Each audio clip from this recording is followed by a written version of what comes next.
Show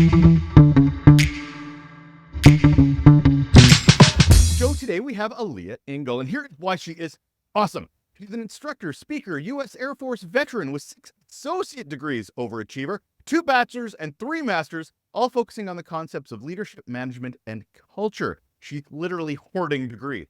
She's the driving force of Work Culture Works, a consultancy helping organizations to understand their current culture and in taking the steps needed to change and improve them.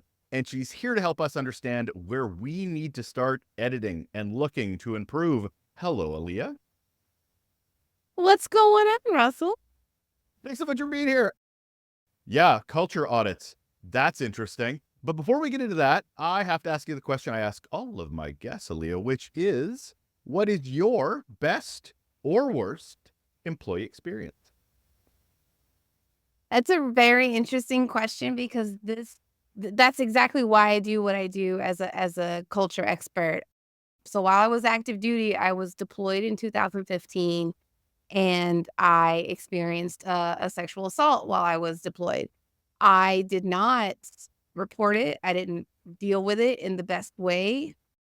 So I came back and naturally I was erratic, emotional. I was not behaving the way that I normally would. And my leadership, instead of asking, why is our top performer all of a sudden a piece of crap? Why is our number one troop all of a sudden not performing, not where she's supposed to be? Instead of asking those questions, they started punishing me for not meeting standards. And so when I started digging deeper, deeper, and deeper into depression to the point where I became suicidal because of the way they were treating me. And thankfully, I had somebody on my team that recognized the signs, and he was able to come pull me out of that and help me find the sources that I need, the resources that I need to overcome it. But that person that led the pack that pushed me into that place never apologized, never acknowledged what they did wrong. And so that's why I do what I do today, because I don't want anyone else to ever feel what I felt to that point where I wanted to die because of how I was being treated in a workplace environment. So, yeah. It breaks my heart. Well, first off, that story, I'm so sorry. The other part, very much though, as well, is the people don't understand that horrible experiences, that is trauma, not a bad day at work. It is something you carry for decades with you. And I mean, that's on the extreme side of things. But some leaders just think, well, they won't, it's just, don't worry about it. It's a thing. But then that, as we know, as you know, as we all know, 20, 30 years later, there's still scars based on that one day, that one moment. It doesn't matter. Looking back as an expert in audits now, what were some of the possible red flags that you would be looking for now that you may not have been educated enough to look for then? Oh man, the first thing I would have looked at is what is our leadership doing to be aware of their own team, the people on the team. I was the one that they would call when something was wrong. You could always call Aaliyah. If you ever needed anything, Aaliyah's gonna have the answer, or at least she'll know somebody that has the answer. And not one person stopped and thought, "Wait a minute, something's different." And so I would have said, first of all, where are my leaders and why are they not aware of what's happening? Why is not one of you even questioning the significant shift in our most reliable employee? Not one person. So I feel immediately that's on leadership. What are my leaders doing? They're not doing what they're supposed to be doing. And I also would have looked at conflict management because obviously no one's even considering the fact that there might be some conflict going on that may have led to something like that too. What shocks me in that example is that you don't even have to be a good leader. Like, you don't even have to be No. the most human centric leader. You could just be the leader that needs to deliver a thing, create a service, the lowest, a manager, a supervisor, basically a checkbox exercise.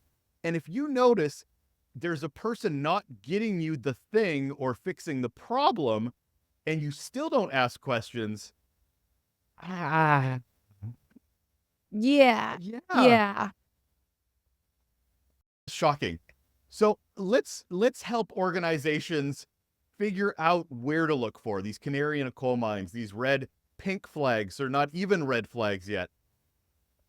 So let's start with definitions though, because I want to understand what a Yeah. cultural audit even is. So can you explain what auditing is in relation to a workplace culture? Yeah. So the technical definition, dictionary.com, it's a comprehensive evaluation of an organization's values, beliefs, behaviors, and practices to understand the current workplace culture and identify areas for improvement. That's the fancy way of saying, are we doing the basic necessities to keep our people engaged? Are we setting the stage so that the people have what they need to be as successful as possible? Are we giving our people the tools that they need? Or are we just throwing them out there into the wind and saying, figure it out? Can this be confused with other workplace organizational assessments? Because I've seen a lot done where they're looking at, your personality or how the organization's functioning. Is this a different piece or does it work hand in hand? I think it's definitely worked hand in hand. You know, the personality test tells you how to arrange your people where their strengths are going to be most effective, but it doesn't dig into the little things like what's your customer experience look like? Because your customer experience is a reflection of your employee experience. Your CX equals your EX. So, are you even looking at what it looks like at the bottom? Are you considering, do people even know what your company values are? Do your employees if you asked your employees right now, can you recite your mission, vision, and company values? If they can't do it, then sorry to say it, but leadership is failing. Do you find that a lot of leaders will be more interested in what the culture could be rather than what the culture is? And I ask this question because a lot of organizations will go, what is our culture? And they're looking at it as a North Star, as a vision statement of the culture they want, when they don't even Yeah. recognize if they even have the culture to attain that future state. Right, right, and the thing about culture is it's constantly evolving. There's always room for improvement, and you can't just set it and then forget it. You can't, because people are constantly learning, growing, and changing, and so your culture is going to consistently learn and change and grow with. So you have to consistently do that audit to look for those places for improvement. So I guess that leads me to the question is what should we be focusing on in a workplace audit? Are we talking culture and leadership? And like where is the buckets for this audit? So I a long time ago when I first started my organization, I created the 7 pillars of work culture. And these 7 pillars are in my experience, in my research for my doctorate program, are the 7 most impactful elements that impact your work culture. And that's your company values, your customer experience, employee development, pay equity, and equity, not equality, Mm, mm. leadership, communication, and conflict management. Those 7 things are the most impactful things on your work culture and your work center. Is any of those more important than the other, or is it an equality thing? It's definitely it definitely shifts. Not one's not more important than the other, and one doesn't impact more than the other. But depending on where your organization is in, development, it could one could be more impactful now, and then as you grow, a different one will start impacting. So, Aaliyah, you've gone into these organizations, you've done these audits. How have you Mhm. seen them impact a workplace culture? I would say that one of the ones that no matter where the organization is in growth, leadership, and pay equity are gonna be the top 2. No matter where you are, those 2 are going to be somewhere in the mix. And it could be anything from I should clarify when I say leadership, because leadership, it doesn't necessarily mean your leaders are bad. It could potentially mean that your leaders just aren't aware of some things that they need to be aware of. But again, that also means that they're not as involved as they should be. So, and when it comes to pay equity, the reason I say equity and not equality is because everyone, equality means that everyone starts with the same pay.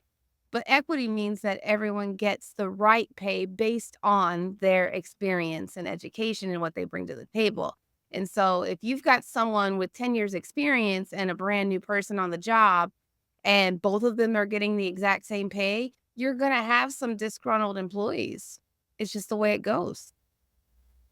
So as much as I would love the time to go through every 7, I want to focus on one specifically, and I'm going to nerd out a bit because, as I've mentioned on the show, I'm a communications nerd. So I really want to dig a little deeper into that one specifically. Yeah. What are the red flags when it comes to communication? What are the things that an audit would specifically be looking for?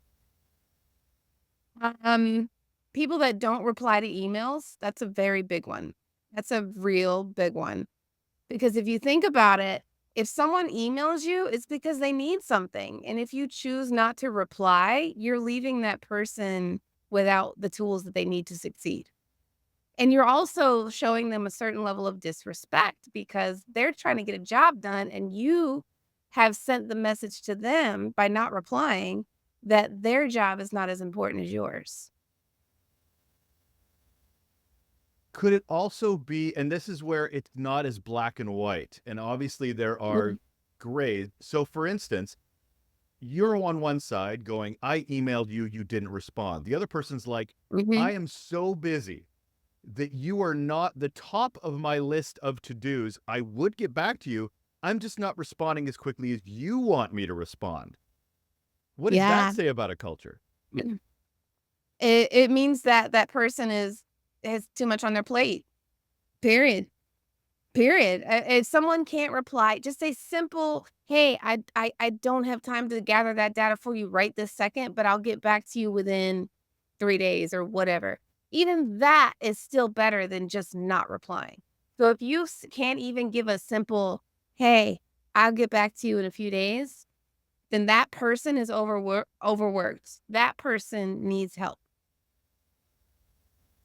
Do you find though that definitions matter? And I loop back to that. So for that same example, someone's definition of timely is different than somebody Mhm. else's definition of timely.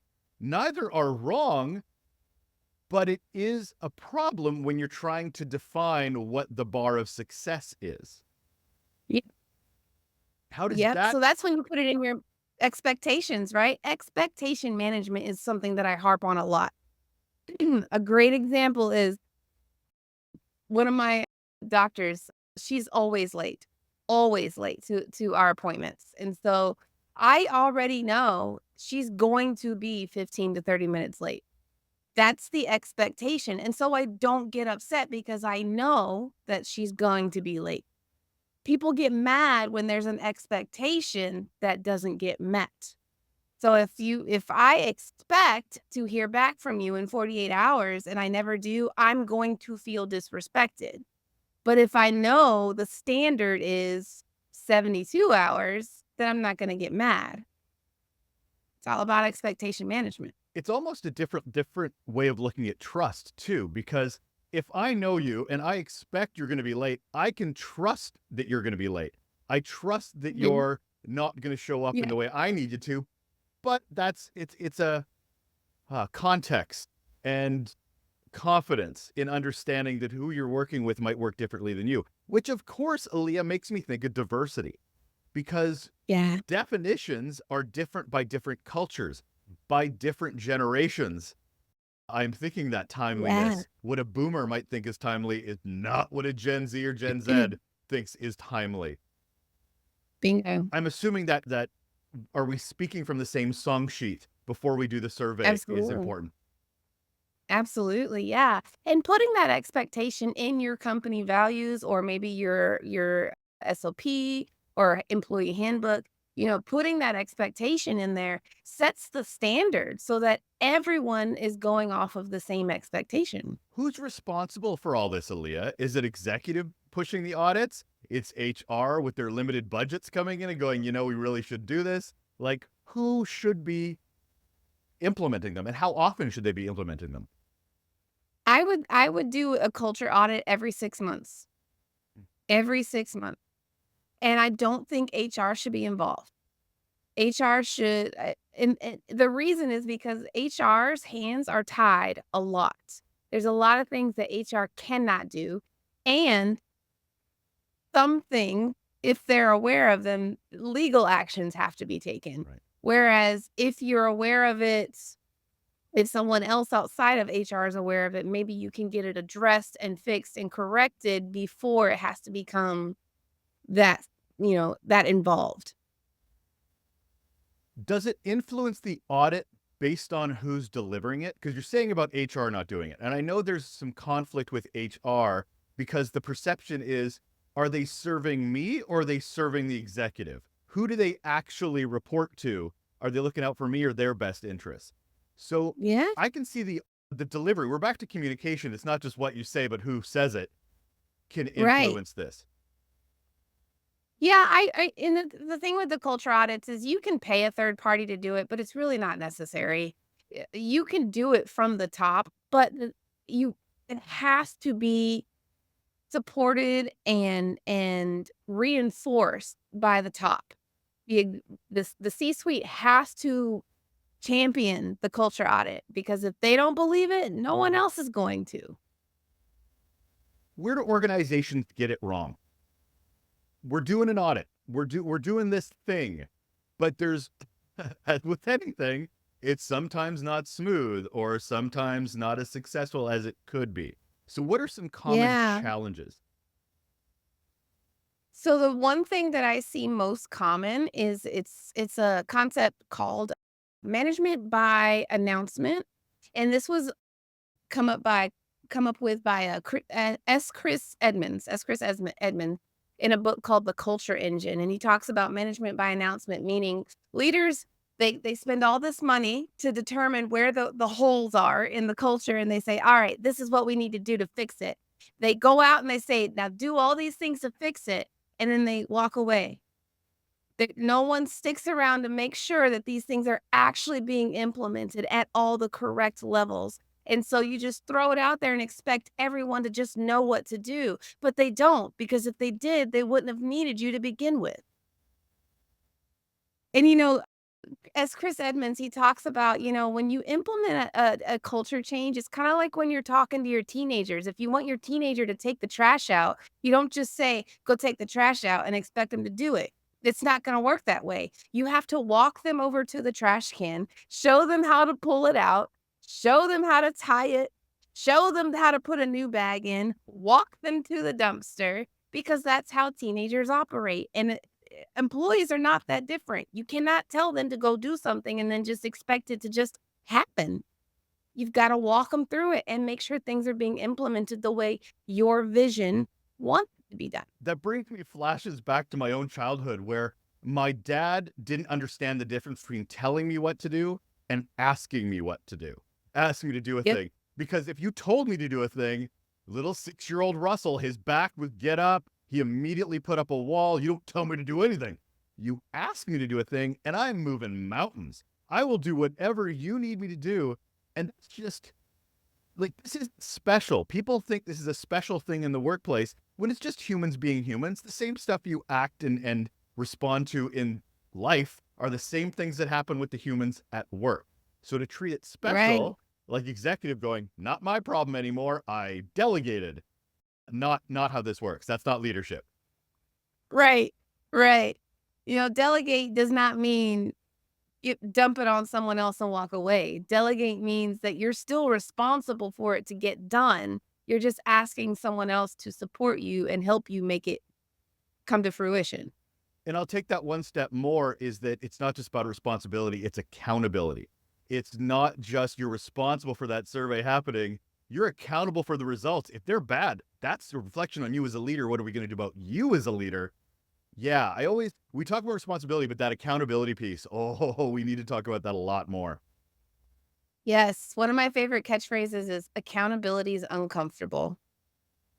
It absolutely is, because it requires things that we don't do on a daily basis. It requires self-reflection and introspective thought. It requires us to acknowledge when we have made mistakes, and that is a very uncomfortable place to be.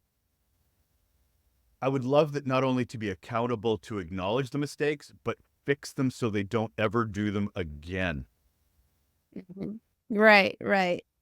So, how do you get an executive who spends all this money, that does all these things, and then you're like, and now you have to do something with the data? The data is useless until you actually do something with it. Because I've had a lot of people, guests on my podcast, who have done audits or surveys of employees. The minute executives saw them, didn't like the results, and were like, thanks for letting us know. And then it's crickets until the And retention then rate is zero, right? How do you move the needle on that? I like to show them the cost of turnover because a Mm. lot of them forget how much it costs. They say, "Well, if they wanna quit, let them quit." Okay, if you want them to walk away, that's fine, but you're looking at a $15,000 cost, and when you're talking about recruiting and retraining someone new because you didn't want to acknowledge that this human being has needs just like you. How do you ensure you're getting open and honest employee feedback? Because you can have a healthy culture and still have a business area that's not doing great, or you can have a toxic Right. environment and people are either going to be oversharing or they're going to ham up because it's going to be career suicide, less of a lack of a Yeah. better word. So, how do you ensure to get that good information? Yeah, the foundation of having a healthy culture is all about creating that psychological safety. You're never going to get someone to be honest with you if they don't feel it's safe. If someone feels like being honest with you is going to result in them getting fired or their boss treating them like crap the next day, they're not going to be honest with you. You have to create an environment that creates psychological safety where people feel it's okay to be honest and it's okay to make mistakes because someone is not going to be accountable if they don't feel safe to acknowledge that mistake that they made. So, what does success look like? You've done the audit, you're looking at the results. When does Aaliyah go, oh, this was a good audit? Like, what is the bar?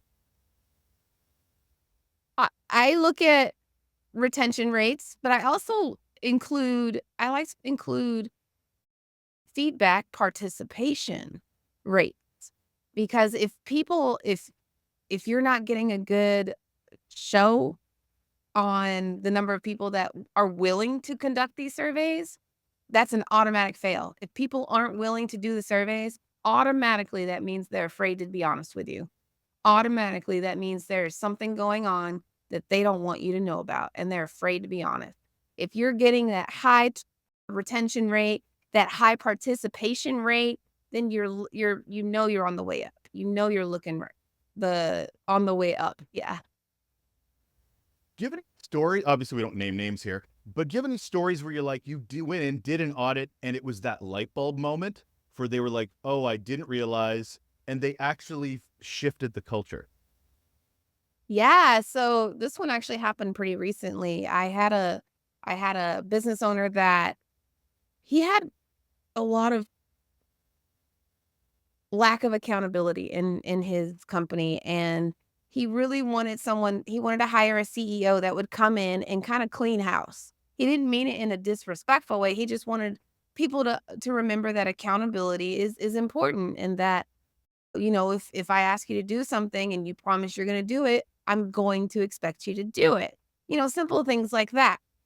So he hired this new CEO and kinda said, "Now clean up shop," but he didn't stay and make sure that the CEO was actually doing what he wanted him to do. So he dropped him into the office and then left, and then what this guy did was he ended up firing all the good people, and the only people left were the ones that were desperate to keep their job, And when someone is in that place, they're not gonna perform well. They feel like they're, under fire. They're afraid the whole time. Nobody's gonna ever perform at their maximum capacity when they're afraid for their job, and that was the only kind of people that were left after the CEO came in. And so I had to come in and say, "Look what just happened." The perfect example of you saw the holes, you knew what the problem was, but you didn't try to implement anything that created that psychological safety. You just told this guy to come in and clean house, and all he did was get rid of all your good people. Now you've got to start from the bottom up. What you doing? And he said, "Oh my god, I didn't even realize that was happening." Ah, I feel as much as I am critical of leadership, I feel sorry for a lot of leaders because they don't have the training. They don't have the awareness to even know that these are red flags, to know that a culture Yeah. is broken because they're thrown into a position far before they're ready, no training. And then, hey, now you're an executive if you move up the ladder 10 years later. Right. Yeah. Yeah. So what's the tipping point for leaders to know they need a cultural audit? Is it so it's the you said it's the retention, but there's a lot of people that will stay and a lot of people that will slowly leave. It's not a big change right away. I mean, obviously the pandemic was a big shift, Yeah. but generally retention is not a big spike. It's a gradual thing over time and not something sometimes as obvious unless you're looking for it. So Mhm. what would be just, you know what, this is the sign you need to look at because if you're not, then you might have a bad culture. Those exit interviews are Oh, right. gold, gold, because that's when people are no longer afraid to tell you the truth. If you ask someone, honest to God, "Tell me the truth, why are you leaving?" If someone really did have a poor experience at your company, you're gonna find out in that exit interview. So interviews are funny. And I agree. I smiled as soon as I'm like, yes, exit interviews. Oh, I love them. Oh, but I wrote this recently in one of my newsletters is that sometimes you'll notice employees won't want to do an exit interview. And I don't think some leaders Right. are curious enough to ask because that person's like, oh, I know what you do with the data from exit interviews. Nothing. I know that I'm Nothing, yeah. trying to get the hell out of here, and you want me to spend this time doing a thing that is going to be a waste of time for me and you. You're just doing a check box. That needs to be a Yeah, sign that you have a cultural audit if people don't even want absolutely. to be And honest with you. also Yeah. your exit interviews should be conducted by your C-suite, not your HR.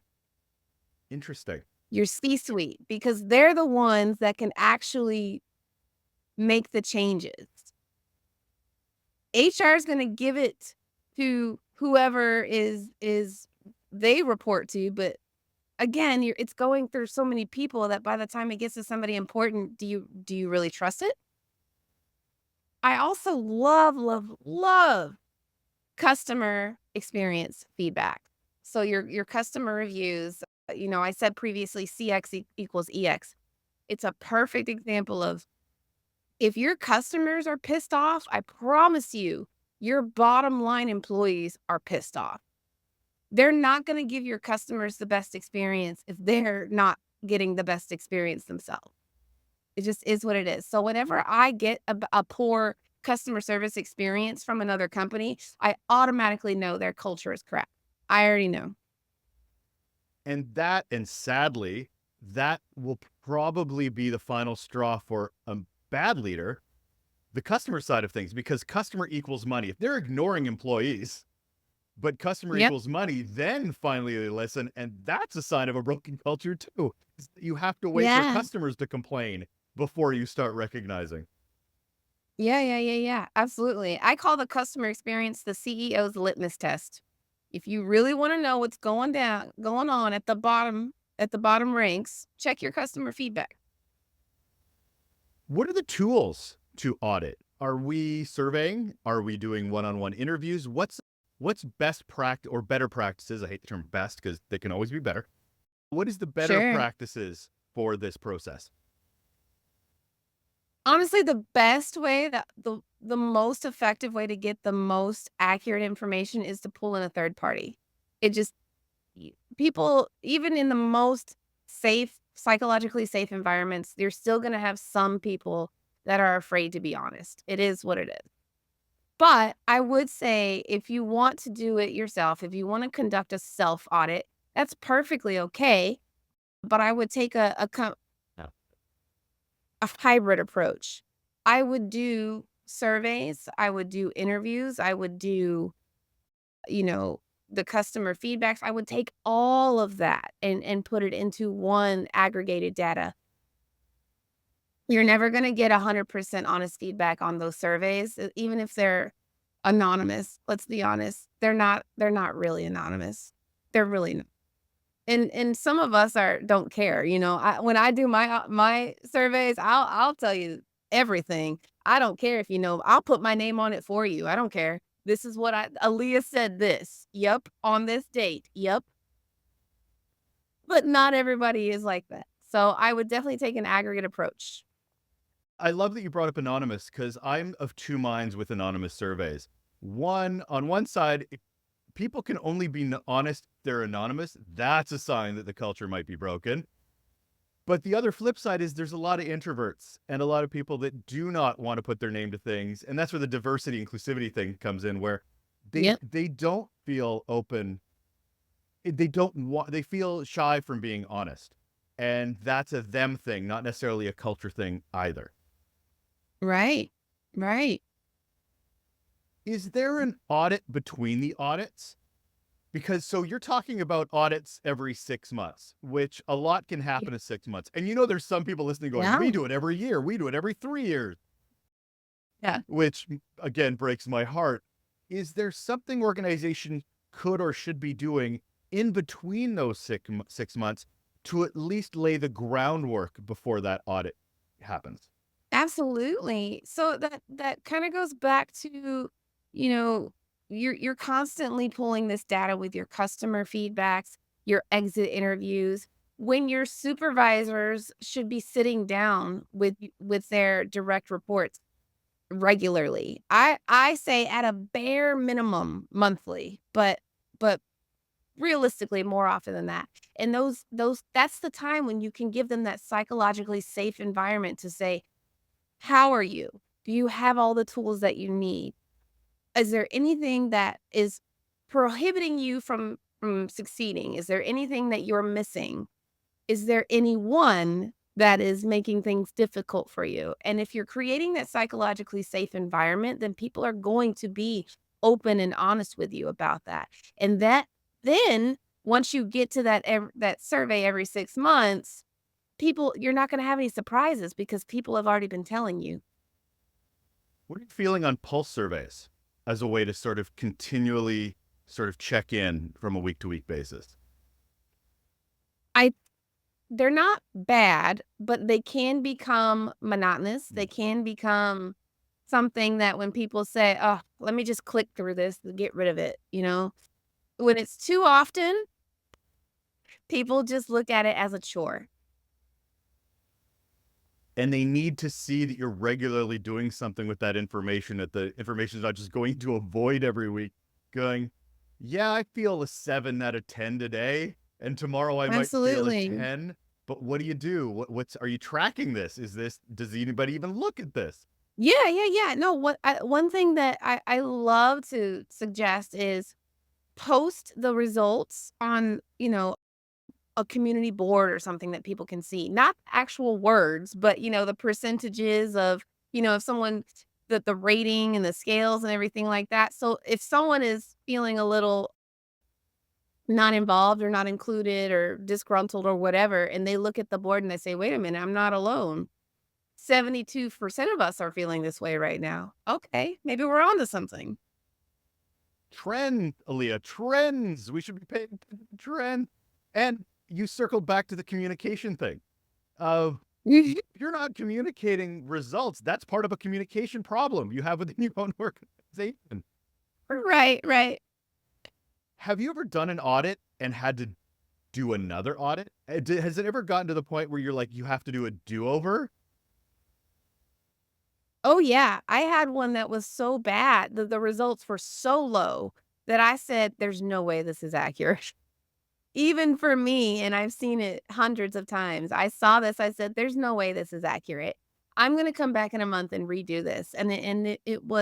It turned out to be pretty accurate, unfortunately. And it was because the leadership at the top was completely unaware of the problems at the bottom. Completely unaware. It's not that they wouldn't do anything if they would have known about it. They just didn't know. And that is one of the largest problems that I encounter is 85% of work centers in America report some level of toxicity within the ranks, but senior leadership is only aware of 5% of that. So there's a massive gap. There's a massive gap of why is the C-suite never aware of what's going on down here? You see so many studies that show what executive thinks and what employees know. And Yep. that gap seems to be getting larger I did a presentation to a bunch of C-suites and I brought up that example and you could feel it in the room where they were like, "No, that can't be true." I'm like, "You're literally Yeah. part of the problem by thinking that." Right, right, right. The moment someone tells you something, you need to go look into it immediately. The lack of understanding or awareness, just scratch it right now. Just go look into it because I promise you, there's some level of truth to it. I think that's I think you've nailed it there too, is that curiosity needs to be the biggest reason why you do something like a cultural audit, because you can't assume you know everything. You can't assume by being at the top of an organization in an office that you only see 3 people every day is the culture of the organization. And Right. and Yeah. yet it's not so obvious to a lot of people that it's this is their world, so they don't look beyond their world. So curiosity feels like the biggest motivation to do a cultural audit. Yep. It's that fishbowl mentality. We get so caught up in what we do every day that we only see what's inside our fishbowl, that we forget that there's a whole world outside of that fishbowl. Thank you for this, Aleha. I really appreciate it. I'm like, no, really, we're rays of sunshine. Honest, it's about doing better. I promise. Yep. So, I'll before I get to the last question, I have one more question about surveys, which is, say an organization's even considering doing a cultural audit. What would be the tipping point or the thing to convince them to go, you know what, this is the thing you need to do? I would say if you have employees that aren't willing to stay for at least a year, you need to be doing your culture assessment at least every quarter until that retention rate goes up because 63% of US companies find it harder to retain than to hire right now. Ouch. Yeah. Because there'll be a lot of leaders that will look at these numbers and still think, do I want to spend the money? Do I want to invest? And look at maybe it's a checkbox exercise. Maybe we'll do that. So, yeah, I was just kind of curious. What is that one nail in the coffin that will just finally? I use a horrible metaphor because it's a good thing, not a bad thing, as a nail in the coffin. Right. But what is that? What do you need to hear to be able to understand how important this is? I, You can spend $2,000 to send somebody to leadership training or $10,000 to replace them. You decide. oh man, I'm not going to touch that. Let's go on to the last question because that is a beautiful way to end this. So, Leo, last question, which is in your experience, in your leadership journey, what's one simple action people can do right now to improve their relationships at work? Listen to understand, not to respond. Love that one. It's a classic, but it needs to be mentioned like every other week to so many people, me included, sometimes. Tattoo it maybe. Now that I don't want to touch. That is Aleha Ingles. She's a instructor, speaker, and she is the driving force of Work Culture Works Consultancy. Thank you so much for being here, Aleha. Yeah, it's been fun. Thank you.